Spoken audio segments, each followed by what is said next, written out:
بسم اللہ الرحمن الرحیم۔ السلام علیکم۔ یہ کاشان بصیرت کا آڈیو بک سیکشن ہے۔ ہم جو کتاب پڑھ رہے ہیں اس کا نام ہے اسلام اور عصر حاضر کی ضروریات۔ تقریر استاد شہید مرتضی مطہری، ترجمہ مجلس مترجمین، ناشر دارالثقلین۔ اب ہم کتاب کا پارٹ نمبر 7 پڑھیں گے۔ اسلام کی آزادی بخش تحریک۔ یہ تقریر سن 1969 میں حسینیہ ارشاد میں کی گئی۔ بسم اللہ الرحمن الرحیم۔ ہمارے زمانے میں آزادی کے لفظ نے انتہائی بلند، عظیم اور مقدس مقام پا لیا ہے اور اسے غیر معمولی احترام حاصل ہو گیا ہے۔ یہاں تک کہ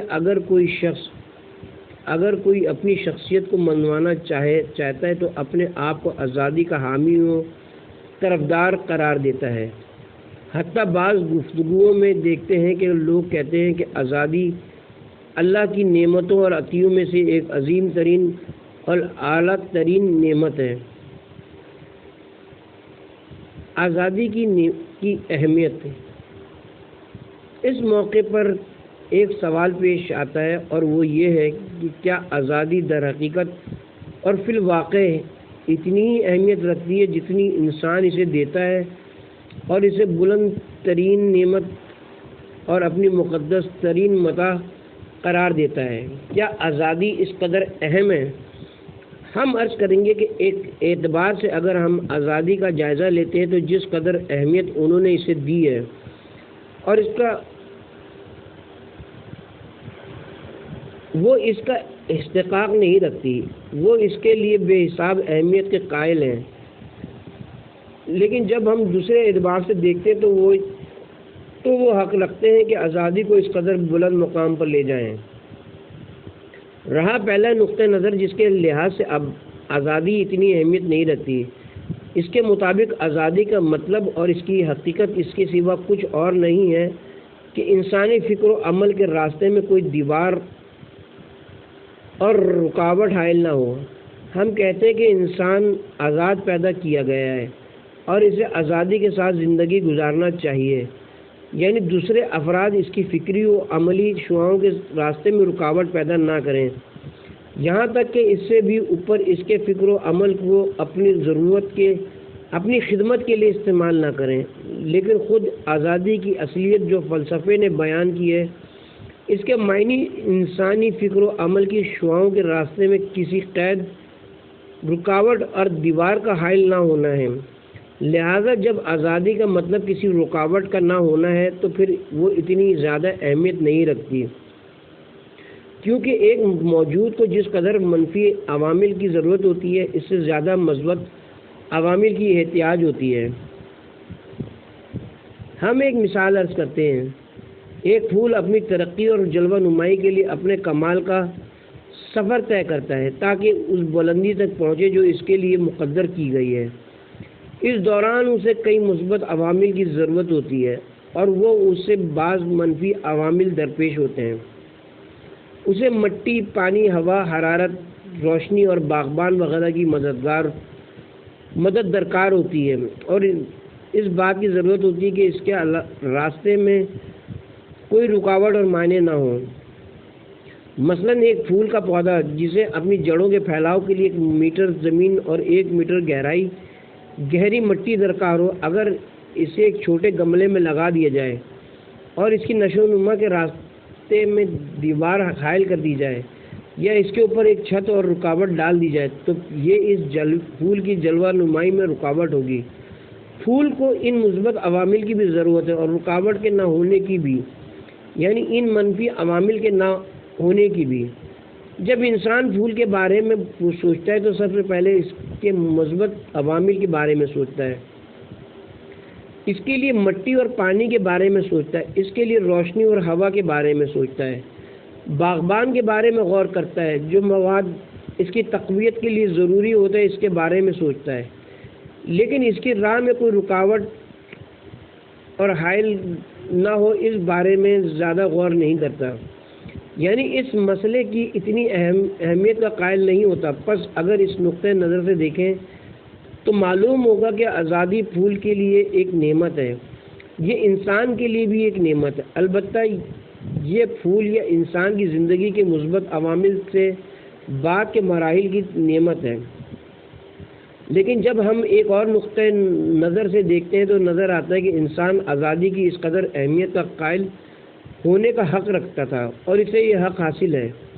یہ حق اس پہلو سے ہے کہ آزادی وہ نعمت ہے جو انسان کو ہر دوسری نعمت سے کم میسر رہی ہے، یعنی انسان کی ترقی و تکامل کے مثبت عوامل تھے اس منفی عامل کی نسبت جس کی الٹ یعنی رکاوٹ موجود رہی ہے ہمیشہ نسبتاً زیادہ موجود رہے ہیں اور موجود ہیں، اور انسان کو جو نعمت بھی کمتر نصیب ہوئی ہو اور وہ کمتر میسر آئی ہو وہ اس کی زیادہ قدر و قیمت اور اہمیت کا قائل ہوتا ہے۔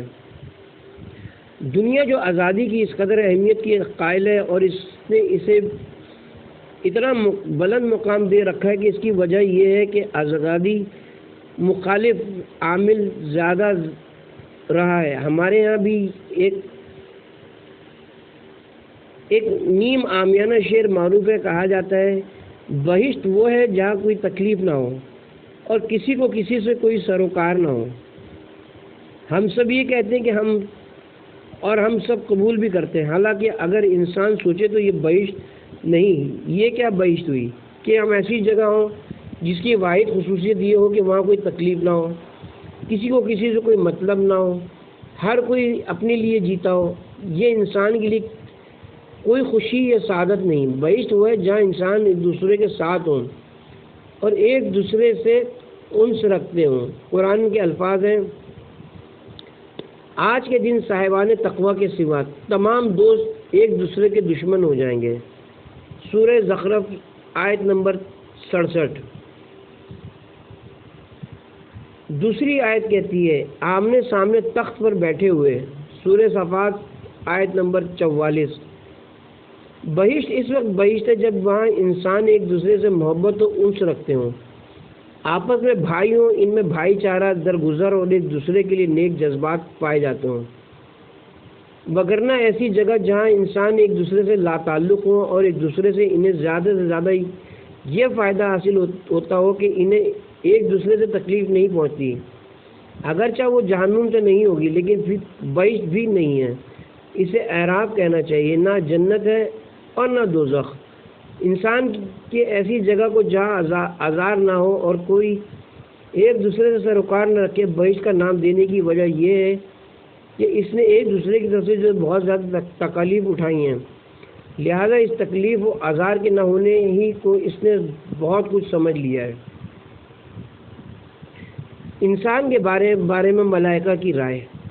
جب ہم قرآن مجید کا مطالعہ کرتے ہیں تو دیکھتے ہیں کہ انسان ایک دوسرے کو اذیت و آزار پہنچانے، معاشرے میں فتنہ برپا کرنے، ناحق خون بہانے، ناحق مال لے جانے اور ایک دوسرے پر ظلم کرنے کا معاملہ وہی ہے جس کے بارے میں ابتدائی خلقت میں فرشتوں نے عرض کیا تھا، جب اللہ تبارک و تعالیٰ نے ان سے کہا تھا کہ میں چاہتا ہوں کہ مٹی سے انسان پیدا کروں، اس کی سرشت یہ ہے اور خوبی و بدی کے لحاظ سے اس میں صلاحیتیں پائی جاتی ہیں۔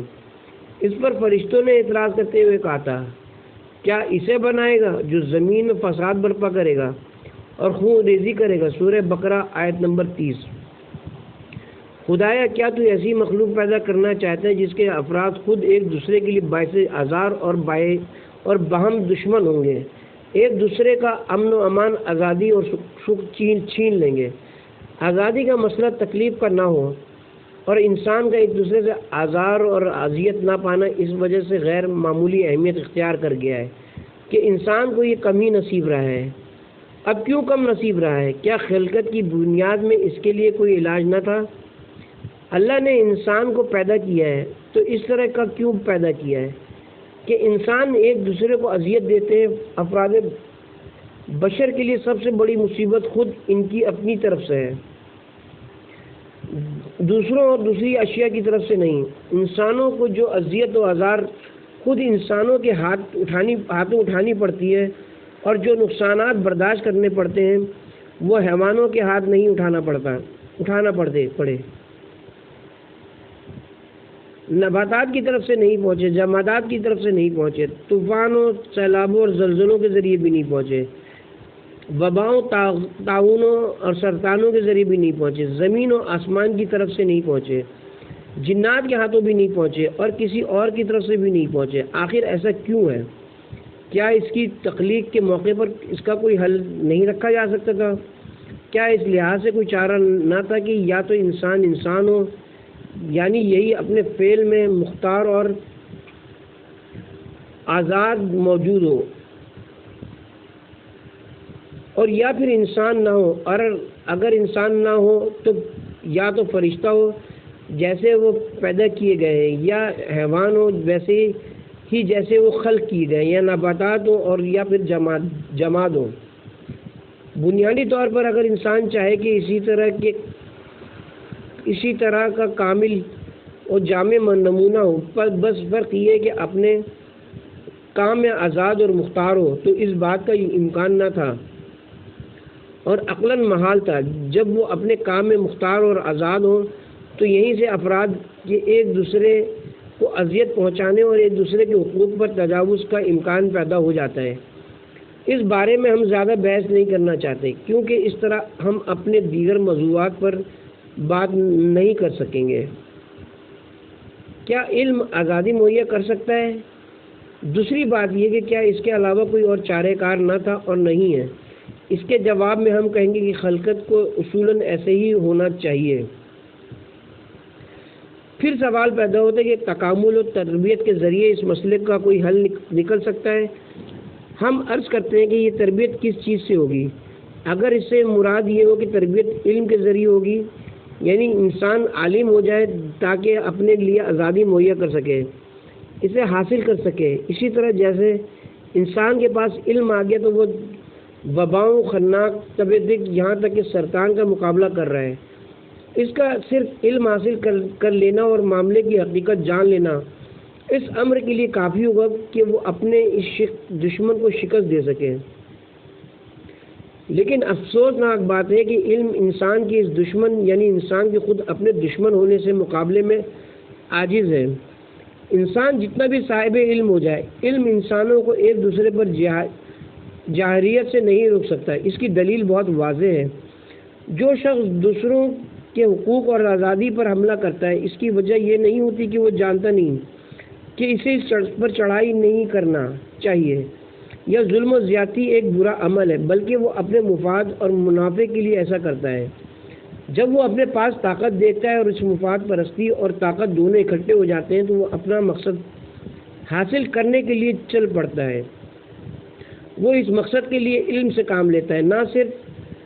علم نہ صرف انسانوں کو دوسروں کی آزادی کے خلاف جاہریت سے نہیں روکتا، بلکہ کبھی کبھی ایسے انسانوں کو دوسروں پر جاہریت کرنے میں مدد دیتا ہے۔ لہذا صرف علم ہرگز انسانی قدر کا حامل نہیں ہو سکتا جب وہ کسی فرد کے ذاتی مفاد کے کام آ رہا ہو، تو ممکن نہیں ہے کہ انسانیت کے لیے انسانی قدر کا حامل ہو۔ ہم دیکھ رہے ہیں کہ علم و دانش کے پہلو سے بشریت ایسے مقام پر جا پہنچی ہے جو واقعاً انسانوں کے لیے تعجب خیز اور حیرت انگیز ہے، لیکن انسانیت اور انسانی اقدار کے حوالوں سے اس نے کوئی معمولی سا اثر بھی اس کے حالات پر مرتب نہیں کیا۔ مثلا علم کے تعجب خیز پہلو کی ایک مثال انسان کا چاند پر جا پہنچنا ہے، جو غیر معمولی اور بڑا کام ہے، لیکن اگر ایک دوسرا مسئلہ پیش نظر رکھیں اور بشریت اور انسانیت کے حوالے سے ان دونوں کا موازنہ کریں، دونوں کو آمنے سامنے رکھ کر ہم اپنی دینی طلباء کی اصطلاح میں کہیں کہ ان دونوں کاموں میں سے کس کا ثواب زیادہ ہے، یہ دوسرے لفظوں میں کہا کہ ان دونوں میں سے انسانیت کے لیے کس کام کی اہمیت زیادہ ہے۔ وہ انسان جو چاند پر قدم رکھ رہا ہے، کیا انسانیت کے لیے یہ بہتر ہے کہ وہ چاند پر جائے یا وہاں جائے اور یا وہاں نہ جائے، البتہ ویتنام اور فلسطین سے نکل جائے؟ ظاہر ہے کہ دوسرا کام زیادہ اہمیت کا حامل ہے، لیکن وہ چاند پر جاتا ہے تاکہ ویتنام اور فلسطین میں زیادہ ظلم کرے، آزادی چھینے اور جاہلیت کا مرتکب ہو۔ لہذا علم کے ذریعے بھی کوئی کام بننے والا نہیں۔ دوسرا پہلو جس کی راہ میں یورپ کے دانشوروں نے بہت کوشش کی ہے اور نسبتاً اچھے نتائج بھی حاصل کیے ہیں، وہ یہ ہے کہ جن لوگوں کی آزادی سلب کی جا چکی ہے ان کے شعور اور احساسات کی سطح کو بلند کیا جائے۔ یہ اپنے مقام پر حقوق اور آزادیوں کے حصول کا ایک راستہ ہے کہ لوگوں کے فکر و شعور کی سطح کو بلند کیا جائے، لوگوں کی اس غیرت کو بیدار کیا جائے۔ یہ وہی راستہ ہے جس کے بارے میں گزشتہ نشست میں ہم نے عرض کیا تھا۔ اسلام بھی اسے شرط کافی کے طور پر نہیں بلکہ ایک شرط لازم کے طور پر قبول کرتا ہے، اور ایسا ہی ہونا چاہیے۔ انصاف کی بات ہے کہ آج اس لحاظ سے آج کا انسان گزشتہ صدیوں کے انسان سے بہت مختلف ہو چکا ہے۔ آج کے انسان نے اپنے لیے آزادی کی اہمیت کو سمجھ لیا ہے۔ وہ اپنی آزادی کے لیے کوشش، بھاگ دوڑ اور جاں بازی سے کام لے رہا ہے، اور کیونکہ اس نے احساس کر لیا کہ آزادی آسانی سے حاصل نہیں کی جا سکتی، لہذا طاقت پیدا کرنی چاہیے، اور طاقت کیونکہ اکیلے پیدا نہیں کی جا سکتی، اس لیے وحدت و اتحاد پیدا کرنا چاہیے۔ صرف اتحاد بھی کافی نہیں بلکہ اسے تنظیم کی شکل دینے کی ضرورت ہے، اور صرف تنظیم بھی کافی نہیں، پروگرام اور آئیڈیالوجی بھی درکار ہے۔ انسان نے یہ تمام اقدامات کیے ہیں، لیکن اس کے باوجود نتیجہ حاصل نہیں کر پایا۔ ایسا کیوں ہے؟ اس کی وجہ کیا ہے؟ بوذر جمیر اور نوشرواں کا واقعہ۔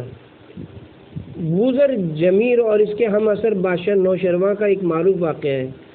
بوذر جمیر بادشاہ کو ہمیشہ سحر خیزی کی نصیحت کیا کرتا تھا اور خود بھی صبح جلدی آ جایا کرتا تھا۔ بادشاہ کو اس کا اتنا جلدی آنا پسند نہ تھا۔ آخر کار اس نے سوچا کہ میں ایک ایسی تدبیر کروں کہ پھر یہ تنگ نہ کرے۔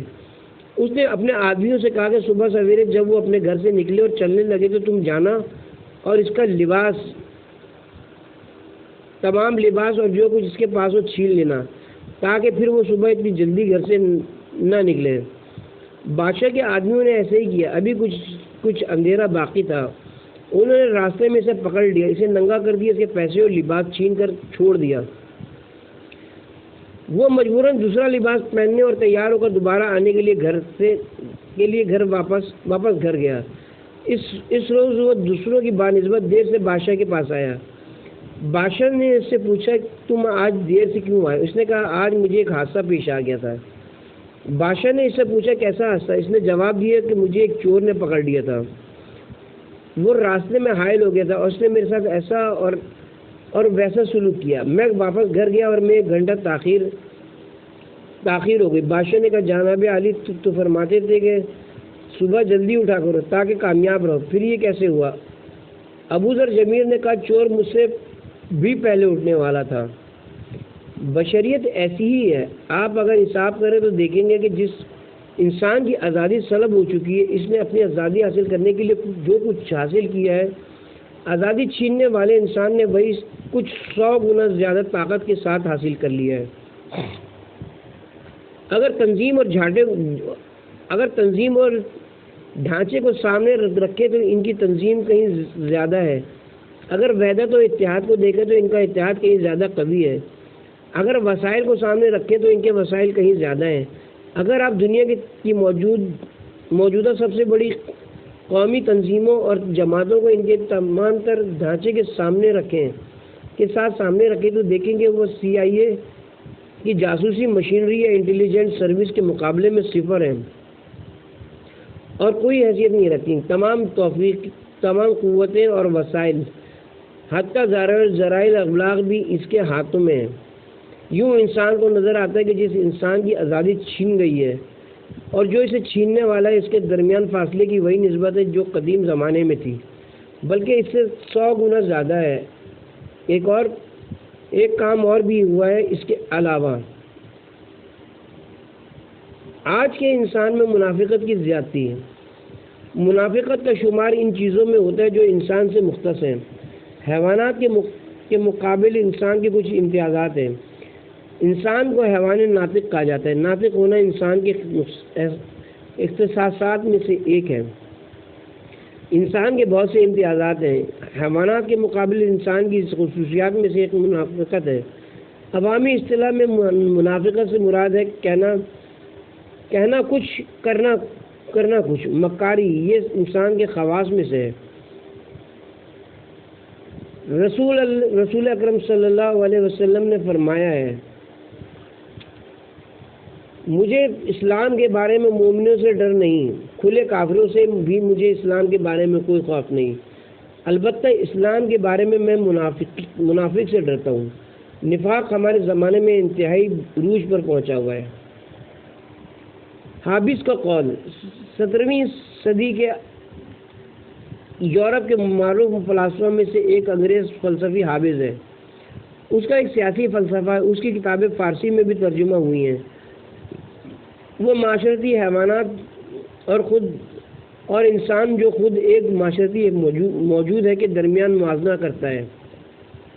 وہ کہتا ہے کہ اجتماعی طور پر زندگی بسر کرنے والے حیوانات مثلاً شہد کی مکھی اور چیونٹیوں کے معاشرے کا ایک خاص نظام کیوں ہے اور ان کے مابین اختلاف، جنگ اور خون ریزی کیوں نہیں ہے؟ اس کے برخلاف انسان کے ہیں یہ سب کچھ ہے۔ پھر وہ کہتا ہے کہ انسانوں اور اجتماعی حیوانات میں کئی فرق ہیں۔ ان میں سے ایک فرق جو انسان اور اجتماعی حیوانات کے درمیان پایا جاتا ہے اور جس کی وجہ سے ان کا معاشرہ منظم رہتا ہے اور انسان کے معاشرے میں فساد واقع ہوتا ہے، وہ یہ ہے کہ انسانوں کے مابین رقابت پائی جاتی ہے اور ان کے درمیان رقابت نہیں ہوتی۔ ایک اور فرق ہے یہ کہ ان کے یہاں انفرادی اور اجتماعی بھلائی اور آفت اور مفاد آپس میں جڑے ہوئے ہیں، اور کبھی یہ نہیں ہوتا کہ انفرادی مفاد اور رخ پر ہو اور اجتماعی مفاد کسی اور رخ پر ہو۔ لیکن انسان کی زندگی کی مشکل یہ ہے کہ کبھی فرد کا فائدہ اور منافع ایک رخ پر اور معاشرے کا مفاد دوسرے رخ پر ہوتا ہے۔ دوسری وجہ یہ ہے کہ انسان اپنی عقل اور صلاحیت کی بنا پر نقص کا احساس کرتا ہے اور بلند تر کمال کی جستجو میں رہتا ہے، لیکن اجتماعی حیوان کے پاس جو کچھ ہے وہ اسی کو اپنے کمال کی انتہا سمجھتا ہے۔ ہم فی الحال اس بات پر بحث نہیں کرتے کہ اس نے جو باتیں کی ہیں وہ بنیادی طور پر ایک ہی مسئلے کی طرف لوٹ جاتی ہیں یا نہیں، درست ہیں یا درست نہیں۔ البتہ اس نے جو چوتھا فرق بیان کیا وہ ہمارا استدلال ہے۔ وہ کہتا ہے کہ چوتھا فرق جو انسانی معاشرے میں فساد کا سبب بنتا ہے اور حیوانات کے اجتماع میں یہ فساد موجود نہیں ہے، وہ زبان ہے، تکلم اور گفتگو کی طاقت ہے۔ اگر کہیں کہ یہ انسان ان میں در حقیقت ایک کمال ہے، واقعاً انسان کے لیے یہ کمال بھی ہے، تو در حقیقت یہ ایک کمال ہے، لیکن وہ کہتا ہے کہ انسان کی بدبختی کا سر چشمہ بھی اس کا یہی کمال ہے، کیونکہ انسان کے پاس زبان ہے، لہذا وہ اپنی زبان سے گفتگو کرتا ہے، حقائق کو بدلنے کی صلاحیت رکھتا ہے، یعنی حقائق کو الٹ کر دکھا سکتا ہے اور اپنا مفہوم کسی اور بات کے پردے میں بیان کر سکتا ہے۔ حابس اسے ایک بنیادی طور پر عامل قرار دیتا ہے اور سچ بھی کہتا ہے۔ احقاق حقوق اور آزادیوں کے حوالے سے عمومی شعور کی سطح پر میں جو اضافہ ہوا ہے، جس کے متعلق ہم نے عرض کیا کہ آزادی سلب کرنے والے طبقے نے بھی شعور، فکر، تدبیر اور تنظیم کے لحاظ سے ترقی کی ہے۔ اس کے متوازی ایک اور بات بھی پیدا ہوئی ہے، اور وہ یہ کہ انسانوں میں منافقت اور دو رخا پن حقائق کو الٹ پھیر کر رکھ دیتا ہے۔ حقیقت کو درگو کرنے اور ہر چیز کو کوئی اور نام دینے اور بہت اچھے پردے میں رکھ کر پیش کرنے کا اس قدر شدید رجحان ہو گیا ہے، جس نے سب کو پریشان کر کے رکھ دیا ہے۔ یہ حالیہ صدیوں کے مظاہر میں سے ہے۔ گزشتہ زمانے میں ایسا نہ تھا۔ حجاج بن یوسف ثقفی یا مسلم بن عقبہ اہل مدینہ کے پاس آتا تھا اور ان سے کہتا تھا کہ مدینے والوں یزید کی بندگی اور غلامی قبول کرتے ہوئے اس کی بیعت کرو۔ وہ یہ نہیں کہا کرتا تھا کہ میں تمہیں آزادی دلانا چاہتا ہوں، وہ کہا کرتا کہ میں آیا ہی تمہیں غلام بنانے کے لیے ہوں۔ حجاج بن یوسف ثقفی وہی کچھ کہا کرتا تھا جو اس کے دل میں ہوتا تھا، لیکن نیکسن، اسٹالن یا خروشیف حجاج بن یوسف اور مسلم بن عقبہ عقبہ ہی کی طرح ہیں۔ فرق صرف یہ کہ وہ کام تو انہی جیسا کرتے ہیں، کام تو چنگیز والا کرتے ہیں، لیکن لہجہ عیسیٰ اور محمد والا اختیار کرتے ہیں۔ واقعاً عجیب بات ہے، یہ انسانی معاشرے کا ایک خطرناک مظہر ہے۔ آپ دیکھتے ہیں کہ ایک مذہبی گروہ اصطلاح میں جسے ایک دینی مشین کہتے ہیں، افریقہ روانہ ہوتا ہے تاکہ وہ دین مسیح کا مبشر بنے۔ چند سال اس کے کام کرنے کے بعد آپ دیکھتے ہیں کہ وہ وقت اور مشن دراصل استعمار کا ایجنٹ تھا، اس لیے آیا تھا کہ وہاں استعمار کو پروان چڑھایا۔ اگر کسی نے کتاب تبشیر الاستعمار پڑھی ہو تو وہ سمجھ سکتا ہے کہ معاملہ کیا ہے۔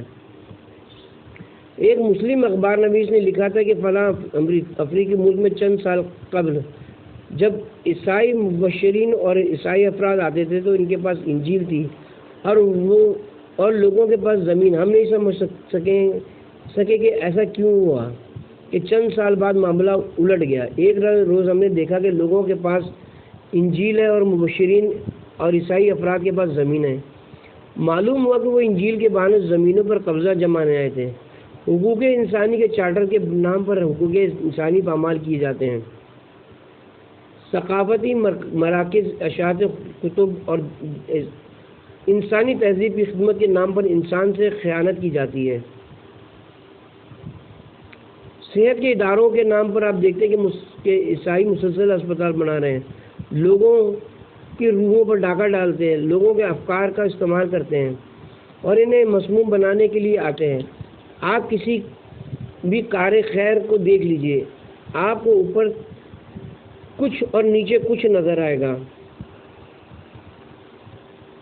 یہ جو فروشی اور گندم نمائی آج کے انسانی معاشرے کی ایک بڑی مصیبت ہے۔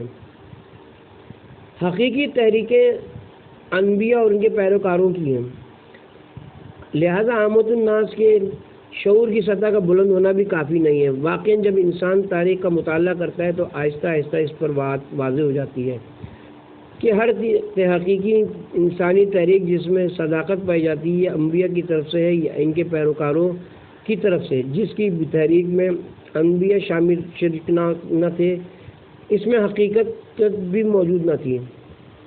کچھ عرصہ پہلے میں تاریخ البرمالا اور نہرو کی کتاب تاریخ اسلام پر ایک نظر کا مطالعہ کر رہا تھا۔